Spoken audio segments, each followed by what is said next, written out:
गणेश जी की प्रियता है दुर्वा। क्या प्रियता है? दुर्वा। कितनी दुर्वा गणेश जी को समर्पित करी जाती है? मात्र 5। कितनी? आज के जमाने में लोग गट्ठा बनाकर चढ़ा दें, वो अपनी जगह पर है। 5 दुर्वा पंचम इंद्रियों को वश में करने के लिए और भगवान के 5 जो स्वरूप हैं उनको अपने भीतर उतारने के लिए 5 दुर्वा। और दुर्वा में भी 3 गांठ। जब दुर्वा समर्पित करी जाती है तो उसमें नीचे दुर्वा की डंडी पर गांठ रहती है। 3 छोटी छोटी गांठें होना चाहिए। कितनी गांठ? जो भगवान को समर्पित करी जाए। जिसके घर में संपदा की कमी पड़ती हो, बीमारियां ज्यादा फैल रही हो, बहुत कष्ट हो महाराज, बहुत ज्यादा दुखी हो महाराज, कोई काम नहीं बन रहा, बहुत तकलीफ में हो, तो शमी पत्र, शमी की पत्ती, जहां गणेश जी का स्थान है वहां पर 5 शमी पत्र 5 समर्पित करें और शंकर जी के ऊपर 3 शमी पत्र समर्पित करें। बहुत ध्यान देना।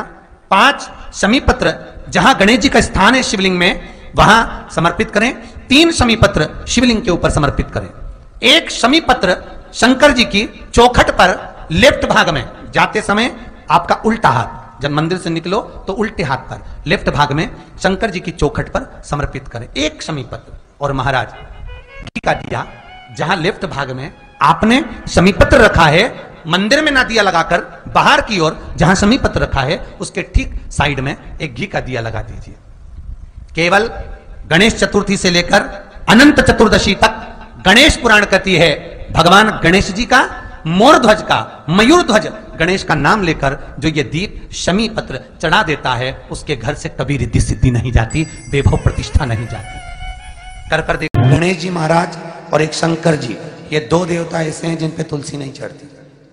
शंकर पर तुलसी चढ़ा दो तो व्यक्ति रोगीला होता चले जाता है, और गणेश जी को तुलसी चढ़ा दो तो व्यक्ति के घर का धन छिन्न हो जाता है महाराज। इसलिए गणेश जी के भोजन में तुलसी नहीं डलती, क्योंकि वृंदा देवी ने भगवान शंकर के पुत्र विनायक को देखकर विवाह का प्रस्ताव रखा था, पर गणेश जी महाराज ने कह दिया और तुमने तुलसा भी डाली, तो दोष लगा कि नहीं लगा? अरे बोलो तो लगा? नहीं लगा। क्यों नहीं लगा?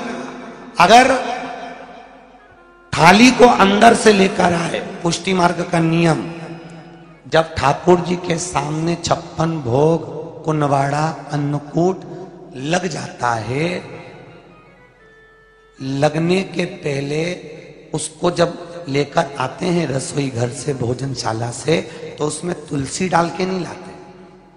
अगर रसोई घर से भोजन में तुलसी डलकर अगर ठाकुर जी के सामने वो थाली रखी तो ये पक्का है वो थाली ठाकुर जी नहीं जीमेंगे, क्योंकि उसमें तुलसी रखी हुई आई है। हाँ, जब ठाकुर जी के सामने थाली रखा गई और तुमने थाली रखने के बाद में मंदिर के सामने बैठ के फिर तुलसी डाली तो ठाकुर जी उसको स्वीकार कर लेते हैं। क्यों? क्योंकि 33 करोड़ देवी देवता एक जगह पर विराजमान हैं। जब हम थाली रखते हैं प्रथम देव उस भाग को ग्रहण कर ले। जब तक तुलसी डालते हैं प्रथम देव अपनी दृष्टि हटा लेते हैं। समय होता है, एक टाइम होता है, एक पल होता है, एक घड़ी होती है कि गणेश जी महाराज हमारे घर में आ गए। गणेश जी की सबसे पहली जो आरती हो, उस आरती के समय पर अगर धूप बत्ती जलाई जाए या गोबरी को जलाकर उसमें गूगल छोड़ी जाए और गूगल छोड़ने के बाद गणेश जी का नाम ध्रुम वर्ण कह दिया जाए तो गणेश जी को तुम्हारे घर की पूजा स्वीकार करना पड़ती है। बस वो समय हम जानते, हम तो बस उतना जानते हैं कि शिव महापुराण में लिखा और मुद्गल पुराण में लिखा, गणेश पुराण में लिखा, गणेश जी का एक नाम होता है ध्रुम वर्ण। क्या नाम है? ध्रुम वर्ण गणेश जी का एक नाम होता है। जब हम धूप जलाकर और धूप लगाने के बाद में गणेश जी की सबसे पहली आरती करने के पहले अगर हम सबसे पहली आरती गणेश जी की कर रहे हो, अपने घर में स्थापना कर रहे हो, बिठा रहे हो, और तुम चाहते हो कि गणेश जी मेरे घर में आके मेरी पूजा को स्वीकार करें और जो मांगू मेरा गणेश मुझे दे 10 दिन के अंदर, तो पहला नाम लेकर पुकार लेना ध्रुम वर्ण विनायक, बैठो, बस काम हो गया। वो फिर ही होकर आता। सुंदर जोड़ी थी शंकर और पार्वती की, सही है कि गलत है? कभी नहीं झगड़ते थे, इसलिए पृथ्वी पर ना तो लक्ष्मी जी के व्रत हैं, ना ब्रह्माणी के व्रत हैं, ना इंद्राणी के व्रत हैं। अगर पूरी पृथ्वी पर सबसे ज्यादा व्रत किसके हैं? माता पार्वती। तीज का व्रत किसका? पार्वती का। चतुर्थी का व्रत किसका? पार्वती का। चौथ का व्रत किसका? पार्वती का। छठ का व्रत किसका? पार्वती का। जितने व्रत है सब माता पार्वती। गणेश जी मैया को प्रसन्न करने के लिए अष्ट रूप में धारण करते हैं। 8 रूप भगवान गणेश जी ने धारण किए। एक मयूरेश्वर गणेश, दूसरा सिद्धि विनायक, तीसरा बल्लालेश्वर, फिर वरद विनायक, फिर चिंतामणि, फिर गिरजात्मज, फिर भगवान गणेश विघ्नेश्वर अष्ट विनायक, फिर महागणपति। ऐसे गणेश जी के अष्ट नाम हुए। उस समय तिजोरी के अंदर जो गणेश की प्रतिमा रखी जाती है किस नाम से रखी जाती है? तो तिजोरी में हम जो गणेश की प्रतिमा रखते हैं वो वरद विनायक के नाम से रखते हैं। कौन सा गणेश? वरद। वरद विनायक के नाम से तिजोरी में गणेश रखते हैं। और वरद विनायक के नाम से गणेश जी तिजोरी में रखाते हैं। आपको कथा में कहा था घर में सीधी सूंड का गणेश और व्यापार व्यवसाय ऑफिस में उल्टी सूंड का गणेश होना चाहिए। वरद विनायक को तिजोरी में। जब मकान का गृह प्रवेश होता है तो गणेश जी की पूजन जो दरवाजे पर करी जाती है उसे सिद्धि विनायक गणेश कहते हैं। कौन सा गणेश? सिद्धि विनायक। जब हम घर में शुभ कार्य हो, बंदर बाल लगाएं, कोई दरवाजे पर शुभ लाभ लगाएं या स्वस्तिक बनाएं या माताएं दरवाजे पर रंगोली डाले तो उसी समय पर सिद्धि विनायक के नाम से रंगोली डालना चाहिए। तो घर में लक्ष्मी बढ़ती है, सिद्धता बढ़ती है। याद रखिए, कभी भी गणेश जी को, मिट्टी के गणेश जी लाते हो भादो महीने में, तो विसर्जन करो तो विसर्जन के समय पर 2 बिंदी, एक कंकु की एक हल्दी की, दीवार पर जरूर लगा देना चाहिए। क्यों? क्योंकि गणेश जी हमारे यहाँ आते हैं तो रिद्धि सिद्धि के साथ आते हैं, पर जब गणेश जी जाते हैं अगर हम बिंदी नहीं लगाते हैं तो गणेश जी अपनी रिद्धि सिद्धि को साथ में लेकर चले जाते हैं। पति के साथ पत्नी वापिस चली जाती है। जब हम बिंदी लगाते हैं तो उसका मतलब होता है कि हमारे घर की बहू हमारे घर में रहे, बेटा भले भ्रमण के लिए जाए। तो गणेश जी जाते हैं, रिद्धि सिद्धि घर में रह जाती है। इसलिए रिद्धि सिद्धि को घर में रखने के लिए 2 बिंदी लगाना चाहिए, एक कुंकू की एक हल्दी। रिद्धि सिद्धि। गणेश जी की प्रियता है दुर्वा। क्या प्रियता है? दुर्वा। कितनी दुर्वा गणेश जी को समर्पित करी जाती है? मात्र 5। कितनी? आज के जमाने में लोग गट्ठा बनाकर चढ़ा दें, वो अपनी जगह पर 5 दुर्वा पंचम इंद्रियों को वश में करने के लिए और भगवान के 5 जो स्वरूप हैं उनको अपने भीतर उतारने के लिए 5 दुर्वा। और दुर्वा में भी 3 गांठ।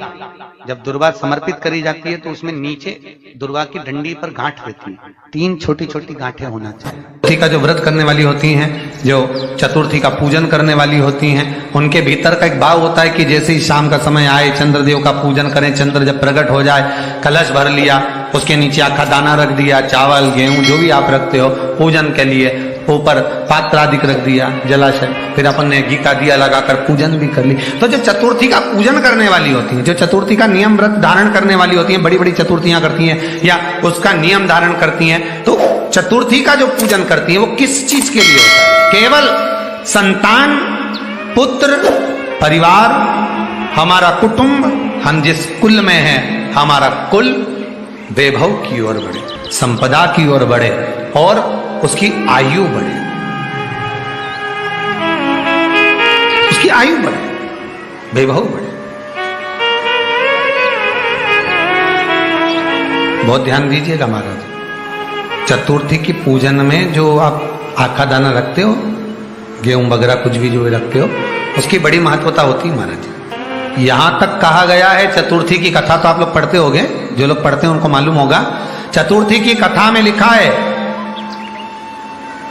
चौथ माता के व्रत में वर्णन किया गया है कि वो आखा दाना जो रखा जाता है, मान लो कोई जरूरी काम होता है तभी आखा दाना को रखा जाता है, संभाल के रखते हैं कि हम इस काम के लिए जा रहे हैं और हमारा ये कार्य सफल होना चाहिए।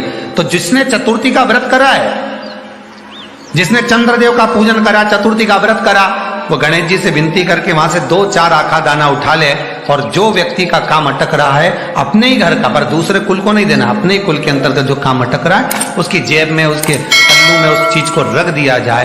तो चतुर्थी जो अगली आती है, जैसे आप महीने की करते हो तो महीने की, और आप जैसे करते हो कि 4 अलग बड़ी बड़ी चतुर्थी करते हो तो उसके अनुसार आपका कार्य सिद्ध होता ही है। उस आखे दाने का इतना महत्व होता है क्योंकि चतुर्थी का व्रत करने वाली माता जब व्रत करती है तो स्वयं चतुर्थी की कथा में लिखा हुआ है कि पार्वती जी गणेश जी से चतुर्थी की कथा बचवाती। चतुर्थी की कथा बाची किसने थी? स्वयं गणेश जी महाराज ने। और सुनी किसने थी?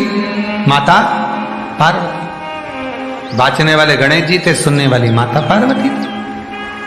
तो चतुर्थी की कथा जब होती है तो उसको स्वयं गणेश जी बाच रहे हैं। तो व्रत कौन सुन रही है? माता पार्वती। और आपने जो आखा दाना लिया वो गणेश जी के भाव से लिया, गणेश जी से निवेदन करके, विनय करके, प्रार्थना कर उसको प्राप्त किया।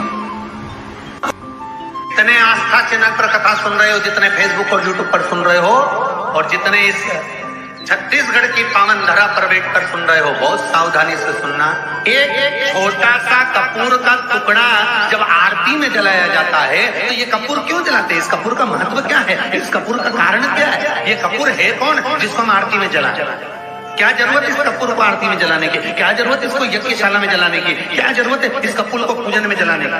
स्वयं गुरु बाबा कहते हैं यदि कोई आरती में, पूजन में, घर में एक कपूर का टुकड़ा आरती के बाद में जब समर्पित करेगा तो उसको अश्वमेध यज्ञ का पुण्य प्राप्त हो जाएगा। अश्वमेध यज्ञ के पुण्य को पाने के लिए कपूर का टुकड़ा आज भी आरती में जलाया जाए। एक कपूर का टुकड़ा सुख का, इसीलिए हमारे यहाँ शास्त्र कहता है महाराज, जब आपको घर में अगर ऐसा लगने लगे कि 15 दिन से बहुत बेचैनी है, बहुत दुख तकलीफ लग रही है, कोई ना कोई बीमार पड़ रहा है, कुछ ना कुछ तकलीफें लग रही है, तो एक पीपल का पत्ता ले लो, उसके ऊपर एक कपूर का टुकड़ा ले लो, सारे घर में घुमाकर उसको दरवाजे के बीच मध्य में जलाकर रख दीजिए। थोड़ी सी जला 20 से 25 मिनट के अंदर मकान में एनर्जी वापिस आ जाएगी, उस भवन में एनर्जी वापिस हो जाएगी।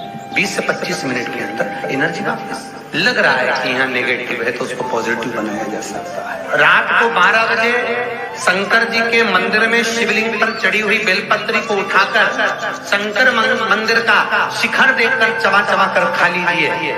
आपके पांव के घुटने बदलने की जरूरत नहीं पड़ेगी, ऑपरेशन की जरूरत नहीं। पेट था, अलमस्तता। इस संवाद के अंतर्गत ये जो संवाद आया है, श्री गणेश जी महाराज ने श्री शैलम पर, कार्तिकेय महाराज की पावन धरा पर, मल्लिकार्जुन की पावन धरा पर, श्री शैलम में 3 प्रश्न श्री गणेश जी महाराज ने करे और वो गणेश जी के 3 प्रश्न आपको भी ज्ञात होना चाहिए। पहला प्रश्न गणेश जी महाराज ने अपनी माता से कहा, माँ, मृत्यु लोक के अंतर्गत इस भूमि पर जन्म लेने के बाद में अगर व्यक्ति को वृद्ध अवस्था का सामना न करना पड़े तो उसके लिए क्या करना चाहिए? सुन लेना जवान भाई, जितने भी बेटा बेटी बैठे हैं और जितने आस्था चैनल पर, फेसबुक, यूट्यूब पर सुन रहे हैं, बड़े ध्यान से सुन लेना कि मान लो कि हमें वृद्ध अवस्था देखना ही ना पड़े,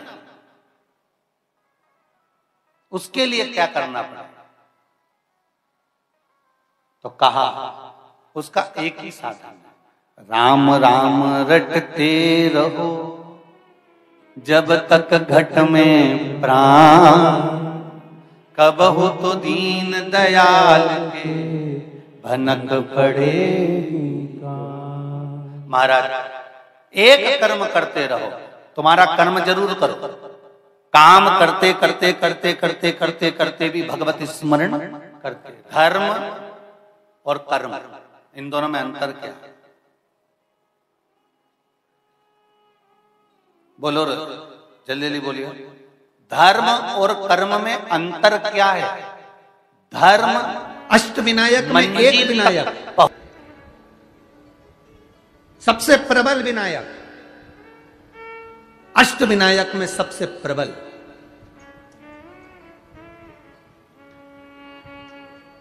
जहां के वृक्ष भी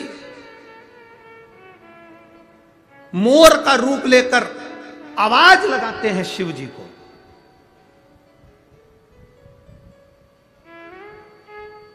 जहां की नदी